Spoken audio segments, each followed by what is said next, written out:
பொண்ணு கிடைச்சா கட்டுறதுக்கு தாலி ரெடியாக வச்சுருங்க ஆட்டோவிலேயே. எங்கள் அம்மா பார்த்துக்கணுன்னு எனக்கு ரொம்ப ஆசை இருக்குது. ஆனால் எங்கள் அம்மா இப்போ உயிரோடு இல்லை. எங்கள் அம்மாவை எப்படி பார்த்துக்கணும்னு நினைக்கிறனோ அதை விட ஜாஸ்தியாகவே அந்த பொண்ணை பார்த்துப்பேன். சம்மதன்னு ஒரு ஒன்று மட்டும் சொல்லிட்டா போதும், உடனே கட்டிடுவோம். ஜாதி முதலாம் பார்க்கல, படிச்சிருந்தா போதும்.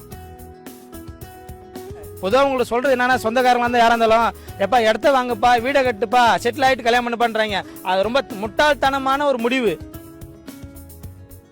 நிறைய பேர் அப்படிதான் இருக்காங்க. வீடு இடத்த வாங்கிட்டு வீடு கட்டிட்டு பொண்ணு தேடி இன்னும் தேடிட்டு இருக்காங்க. 50 வயசு தேடிட்டு இருக்காங்க. அவங்க சம்பாரிச்சு எதுக்கு சம்பாரிச்சோம், எதுக்கு இந்த வீடு கட்டணும்னு தெரியாம மூச்சிட்டு இருக்காங்க. மனைவி குழந்தைங்க தான். நீ கல்யாணம் பண்ணிட்டாலே நீ செட்டில் ஆன மாதிரி தான் தலைவரே. இது எப்படி எனக்கு தோணுச்சுன்னா, நிறைய பேர் சென்னையில் வந்து ஆட்டோ வந்து நக்கடை விளம்பரம் பண்ணுறாங்க, ஜவுளி கடை விளம்பரம் பண்ணுறாங்க. சரி, நம்ம வந்து நானும் ஜோடி ஆப்பெல்லாம் பணம் கட்டி பார்த்துட்டேன், தமிழ் மேட்ரிமோனியல் பணம் கட்டி பார்த்துட்டேன். பொண்ணுங்க ஃபோட்டோ அனுப்புகிறாங்க, ஆனால் எனக்கு பிடிச்சிருக்கு, ஆனால் அவங்களுக்கு பிடிக்கலன்னு சொல்கிறாங்க. ரெண்டாவது நிறைய புரோக்கர்லாம் பணம் கட்டியிருக்கு. எல்லோரும் பணம் தான் கேட்குறாங்க, ஆனால் யாரும் பொண்ணு கல்யாணம் பண்ணி தர மாதிரி ஐடி தெரியல. என் அண்ணனுக்கு 37 வயசாவது கல்யாணம் ஆகலை, எனக்கு 32வது. எங்கே நம்ம கல்யாணம் ஆக போயிடுமோ அப்படின்னு பயத்தில் சரி நம்ம ஆட்டோவில் வந்து ஒரு விளம்பரம் பண்ணுவோன்னு சொல்லி ஆட்டோவில் இந்த மாதிரி பண்ணியிருக்கேன். எக்ஸசைஸ் பண்ணுறேன், உடம்பு ஓரளவுக்கு சும்மா வச்சுக்கிறேன், எந்த கெட்ட பழக்கம் இல்லை. ஆச்சாரி வேலை செய்கிறேன், கார்பெண்டரு. பார்ட் டைமில் ஆட்டோ ஓட்டுறேன், 2 வேலையுமே தெரியும். எங்கள் அப்பா இவங்க. உங்களுக்கு என்ன மாதிரி எதிர்பார்ப்பு இருக்குது? பொண்ணு வந்து எதுவுமே எதிர்பார்ப்பு இல்லைங்க. ஜாதி மதம் தடை இல்லை, வரதட்சணை வேண்டாம், நிறம் முக்கியம் இல்லை, படிச்சிருந்தா மட்டும் போதும். நான் படிக்கலை, அதெல்லாம் அந்த பொண்ணு படிச்சுருந்தா நல்லா இருக்கும்னு நினைக்கிறேன். ஏன்னா நான் வந்து ஒரு எங்கள் ஊர் சைட்லலாம் பேங்க் இருக்கும், அங்கெல்லாம் போனோம்னா வெளியில் படித்தவங்க இருப்பாங்க, படித்த பெரியவங்க, அவங்கள்ட்ட 10-20 கொடுத்தா ஃபில்லப் பண்ணி தருவாங்க பாமு. இங்கே மெட்ராஸ் சைட்லாம் வந்தீங்கன்னா அது மாதிரி யாரும் இல்லை, நம்மளை தான் ஃபில்லப் பண்ணும். பேங்க் உள்ளே உட்காந்துருக்காங்க சில ஆட்கள்லாம், அவங்ககிட்ட போய் கொடுத்தா கூட நான் பண்ண மாட்டேன், டைம் இல்லைன்றாங்க. பேங்க் ஆளுங்களும் பண்ண மாட்டேறாங்க. அதனால் நம்ம வந்து இவ்வளோ பெரிய நீட்டாக இருந்துட்டு ஒருத்தட்ட கெஞ்சறது கஷ்டமாக இருக்குது. பொண்ணாவது படிச்சிருந்தா அது பார்த்துக்கும்ல, நமக்கும் சொல்லித்தரோம், பசங்களுக்கும் சொல்லித்தரோம். அதுக்காண்டி தான் படித்த பொண்ணை எதிர்பார்க்குறேன், வேறு ஒன்றுமே கிடையாதுங்க. ஓகே, உங்களுக்கு சொந்த ஊரில் என்ன மாதிரி நிலப்பொருளெல்லாம் எழுதிருக்கீங்க? ஆட்டோ உங்களுக்கு எழுதிருக்கீங்க, கையில் தாலி வச்சுருக்கீங்க, அதை பற்றி ஊரில் வந்து ஒரு ஏக்கர் நிலம் இருக்குது, சொந்த வீடு இருக்குது, ஃப்ளாட்டில் இருக்குது, சென்னையில் கூட இடம் வாங்கி வச்சுருக்கேன். ஆட்சி வேலை செய்கிறேன். ரெண்டாவது பொண்ணு கிடைச்சா கட்டுறதுக்கு தாலி ரெடியாக வச்சுருக்கேன் ஆட்டோவிலேயே.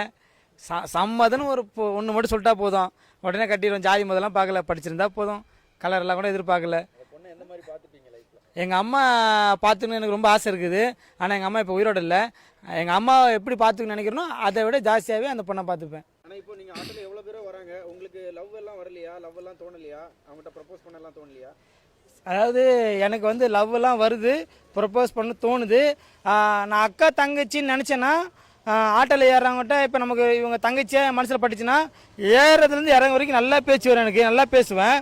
அதுவே அக்கான்னு நினச்சி பேசுனா ஏற வரைக்கும் இறங்க வரைக்கும் நல்லா பேசுவேன். அம்மான்னு நினச்சிட்டேன்னா ஏற வரைக்கும் இறங்க வரைக்கும் நல்லா பேசுவேன். ஆனால் இந்த பொண்ணு பிடிச்சிருக்குது, இந்த பொண்ணை கல்யாணம் பண்ணணும்னு நினச்சா மட்டும்தான் எனக்கு தொண்டைக்கு பேச்சே வர மாட்டேங்குது. அந்த பொண்ணு எவ்வளோ பேசினாலும் சரிங்க சரிங்க அப்படின்னு தான் வருது. இறங்கும் போதாவது உங்களை பிடிச்சிருக்குது, உங்களை கல்யாணம் பண்ண நினைக்கிறேன் அப்படின்னு எனக்கு வரவே முடியும். அந்த ஒரு பிரச்சனையில் இருக்கேன் நான், அதனால தான் இன்னும் வரைக்கும் கல்யாணம் ஆகலை. மாதிரி நிறைய பேர் கல்யாணம் பண்ணாமல் இருக்கிறவங்களுக்கு என்ன சொல்ல விரும்புறீங்க? என்ன சொல்ல விரும்புகிறேன்னா, தலைவரே நீங்கள் வந்து என்ன நினச்சிட்டு நீங்கள்ல பொதுவாக உங்களுக்கு சொல்கிறது என்னன்னா, சொந்தக்காரங்க இருந்தால் யாராக இருந்தாலும் எப்பா இடத்த வாங்கப்பா, வீடை கட்டுப்பா, செட்டில் ஆகிட்டு கல்யாணம் பண்ண பண்ணுறாங்க. அது ரொம்ப முட்டாள்தனமான ஒரு முடிவு.